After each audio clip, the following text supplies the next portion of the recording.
Hello everyone, it's Akhier, and I've been creating something. This was mostly just to unwind after a week of constant relatives and stuff, but yeah, this is my frame quarry. It's relatively, there's not really much surprise in it. It's just using the basic setup, though I covered it up so that nothing can get to any of the delicate parts that are inside this area, and it doesn't really look good if you like half cover it, so I just full cover it. And I'm using the Chickenbones wireless redstone, which because of the person who made the RedPower letting the guy that made the Chickenbones stuff use their API, it works just like all those nifty circuitry stuff that you get in RedPower. So I have them up on the side and all. This is the actual block breaking part. It's not really complicated. It's this, from what I can figure out, 3x3, which eats a 3x4 area, is the smallest you can make an area and actually have the everything right near the head. Because I'm using an Enderchest, also from the Chickenbones guy. Right now, I don't have it hooked up to anything special, I just have it over here, going into a void pipe to just get rid of all the stuff, because I spent a good half an hour trying to figure out why break wasn't working anymore when the chest was just full. Blocking up the block breakers and stuff. So, yeah. Above this, because this is all very generic, if you've seen any kind of frames quarry, you basically saw it. And this is all very generic as well. The difference with what I've done is it's all fitting in this footprint of 3x3. Though I have it programmed to eat out this area, which is a chunk. Which honestly isn't the best area to eat out because I end up having to move it over by one over here and eat one last row, but that's mostly just because it's the novelty of having it just eat whole chunks at a time. Though, if you look at the map, it's not actually currently centered on a chunk, so whatever. I'll start out up here. Let's see, what's a good place to take a look in? Probably here. This was just, I just like covers, because the frames naked don't exactly look so good up here. But yeah, you'll notice the lava in there. It's just a set of thermopiles where those are, and water, lava, water. On top I have a few solar panels, and I have 6 or 7 of the battery things. That's mostly because I had some problems with the power getting where it needs to go, so I kind of went overboard on it. And in the end, it really became complicated with the wiring. This wiring goes from all the way down here, all the way to the top. The blue wiring. Red wiring is really simple, not really anything complicated. I ended up having to do a little... first of all, when you use frames to move, 16 ticks have to go by for it to complete its movement. Or thereabouts. I think it was 15 or something, or 16. I think it's exactly 16. I'm going to go with that right now because that's what I've been using. So exactly 16 ticks before you can move it again with another thing or anything like that. But, because when it's moving, weird stuff happens with either the wireless redstone or just redstone signals in general. It wasn't working with that 16 ticks. So I ended up having on for 10 ticks and then off for 30. So it takes 2 seconds for half a move, or the full move, but then I need another 2 seconds to return that to the regular position. This is just the regular caterpillar drive that you probably seen before. if anyone's made any kind of frame motor that you've seen that moves itself around.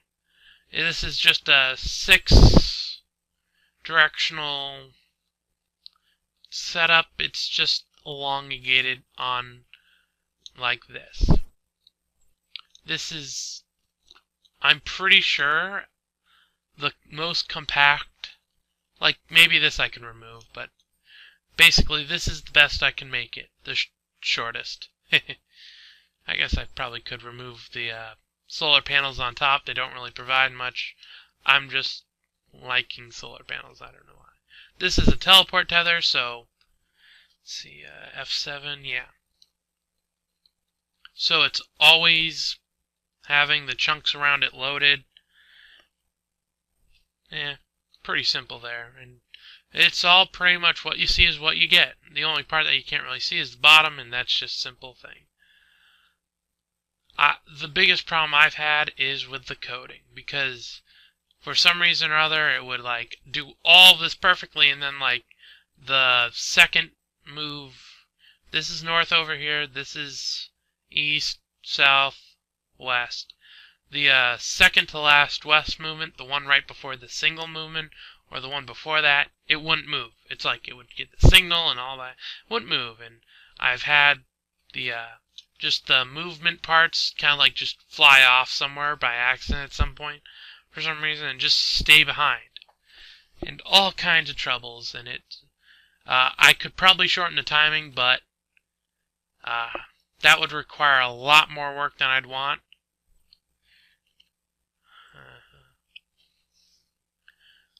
Let's see. Yeah, it looks like I have all the code on screen here, so I'll go over it real quick.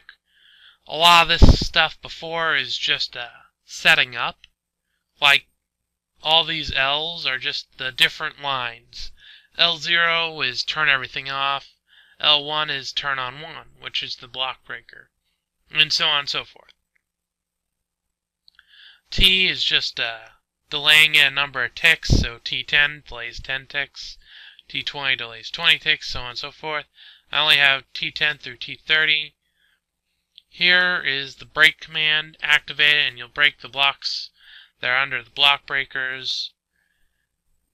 L1, 3 ticks, and then L0, so activate the block breakers, wait some ticks, and then turn it off.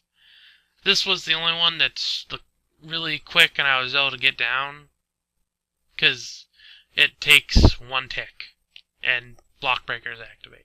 I'm only leaving it on 3 ticks just because I don't trust it. The wireless redstone or something in there, or frames moving or something. I just don't trust it, so I'm letting it have 3 ticks. Here we go. I was doing testing here, trying just getting the delay for 30 ticks, but that didn't work. So I ended up going and doing the current 40 ticks, making it 4 seconds for each move.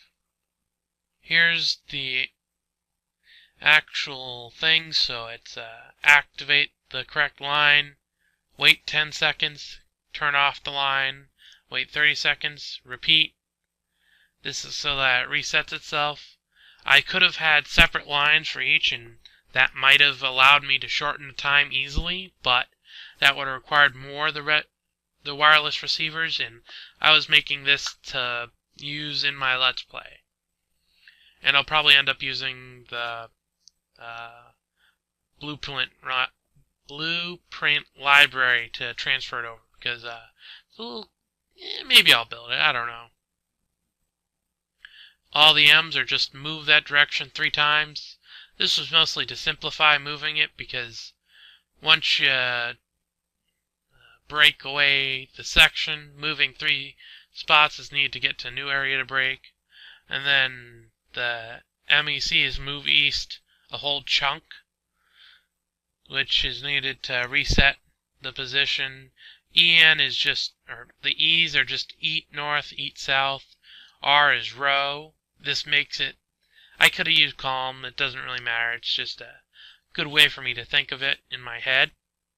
Row north makes it eat north all the way, so eat, move, blah, blah, blah. row south, cycle, puts it all together. This is the important part. Row north, so it eats north, move west, so it goes over a column, I guess, since I'm doing rows the other thing.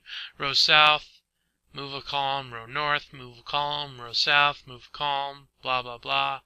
This is the one point where it just has to go west once. It happens. One final row south, which will put it back on the starting position on the north-south axis, and then move the chunk east so that it goes back to the starting position and goes down. This is basically so that I can just do it. It doesn't need to be like, okay, now I'm doing it from this corner. So I can just be like, repeat cycle, and it'll do it. I won't need to be like, do cycle 2, do cycle 2. It's just do it. And since this is the flat world, I can't really show you anything really serious, as it only goes down 3 rows until rows, columns, 3 levels. I'll use levels, sure, why not? 3 levels until it hits bedrock. I'm on my 4th code revision, plus a bunch of little revisions, of course. Gonna make it daytime. So 3 times cycle. It should work. It could not, but it worked when I tested it, and that's the important thing. So yeah, real quick, breaks the block, moves forward, and now it's gonna move 3 times before it can break something. And of course, over here is just the chest. It doesn't really have anything in it now because when it's moving, stuff doesn't go through the pipes. You can see how this works. It pushes the whole thing forward, and then that pushes it back so I can push the stuff again. It's just a clear frame there because it needs to be a hold on to that when other things move. You'll notice I have blue wool down, or white wool down there. That was just so I could, when testing, see where it had eaten easily, instead of just having brown. Same with the wool outline. There's nothing really to it. Just a good way to mark it. I'm not sure if I'll remove some of these in the final version, so that I won't have to make as many in my Let's Play or not.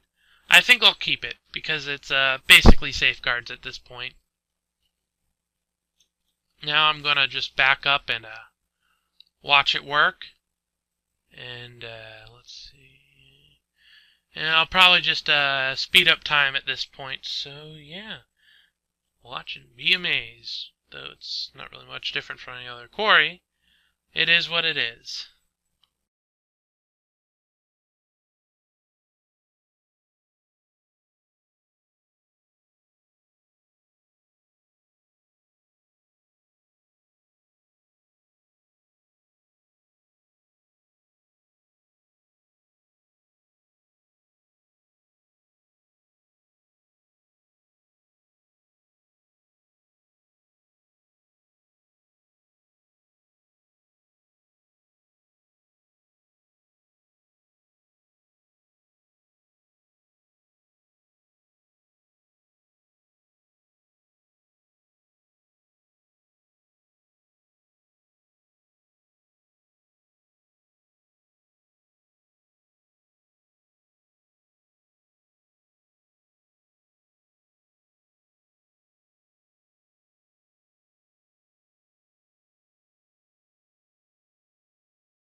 And there we go. Now, of course, that took, I'm pretty sure, over 20 minutes from what my recording time says. So, I wouldn't actually use this exactly for my Let's Play, as it just takes too long. That's 3 levels, and yeah. So what I'll actually probably do is just take here and just increase it all the way over to this. So yeah, that's what I'll probably end up doing with that. Let's get over here. Up, up, up. That should be enough. And there we go. But it works. It's somewhat slow. It's not exactly aesthetic, though it looks really cool, I think. And it took a lot of work to get the wiring right, because I ended up needing to provide power to all the places. Because originally I'd only provide power to these,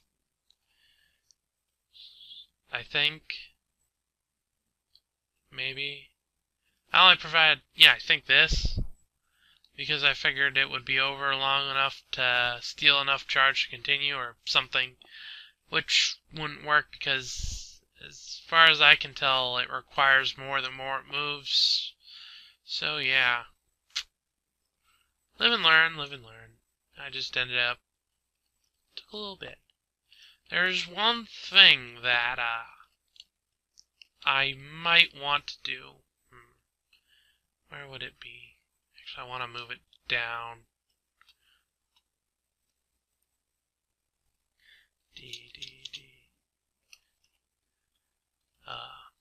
One thing I noticed is that, let's get some, I have some in here somewhere. Bah. Water. Sure. Is that if you have some water, or any kind of liquid really, but I'll use water since it goes away quickly, and oh, I don't know, move the thing over the source block. It removes the source block, and that's pretty useful, I'm thinking. But then I thought, yes, that's useful, but how can I use it? Which is slightly different. I can't put anything there because it's being used to hold other pieces in place. Mostly the, that right there. You can sort of see it. It's the, oh, I sort of see it when I can just move this.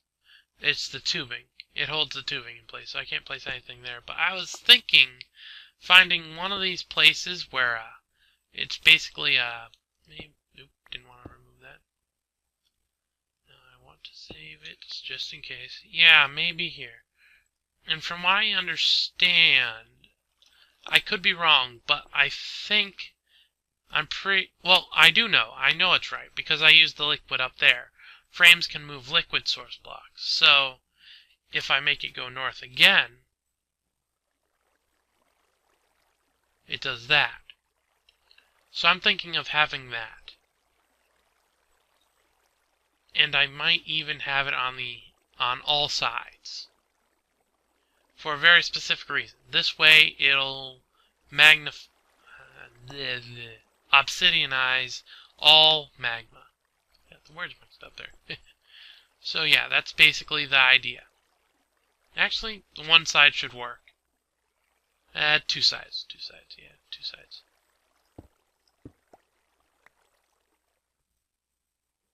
Also, this isn't where I originally built it. I know that the liquids and the other stuff work with using builders and blueprints. The only problem is the wiring. You have to go through, knock off a piece every few spots and put it back up because it doesn't. If you've ever used a builder with wiring, you'll know. You'll know the problems you get with it. Also, if you do something with a builder, just as a tip, anything like wires or these things or the solar panels up top or any of those things that require something to hold them up, they still require something to hold them up. So leave those out until all the framework is built. And if you use frames, it needs to have the covers and stuff in the builder. So that's one thing to keep in mind. So yeah. Hopefully my speeding it up makes it look vaguely interesting and not the 20-hour slog I had to experience, but, you know. So yeah, I'll probably end up with something very similar, if not exactly like this in my Let's Play. Mostly because I find it highly interesting. And of course, like I mentioned, going to expand this out to cover the whole chunk, so it's just taking the one sweep and then moving over and sweeping back. So I can really take out a bunch of area. And the way I'll work it is I'll pick a spot where it's about the highest around, maybe. I'll pick an area that's relatively flat, go to the highest spot in the area, build it right on top of there, and then use that as my starting mark. You can notice my map has the height. Right here it's 5, and then down here it's 2 because it's head level, so -2 from that, and you get how the actual height at your feet, where you're standing is. The block you're standing on, I guess, would be the correct way to term it. And so I'll take that for this. Like here, I had it up here, so 3 levels. I'd know that because of that. So that's basically what I'm going to do. Of course, I'll have to be careful. I can't remember. Bedrock is like the bottom 5-ish, bottom 4 maybe. I can't remember. And then I'll basically just go this many times down, and then go all the way up, move over, go down, and, you know, just repeating the pattern. Nothing really complicated there. So yeah, this is what I built, and I feel inordinately proud of it. Oh, I am going to go around and find any of these places where it's kind of just got frames and covered up, just because. So yeah, it's been Akhier Dragonheart, and I'm signing off.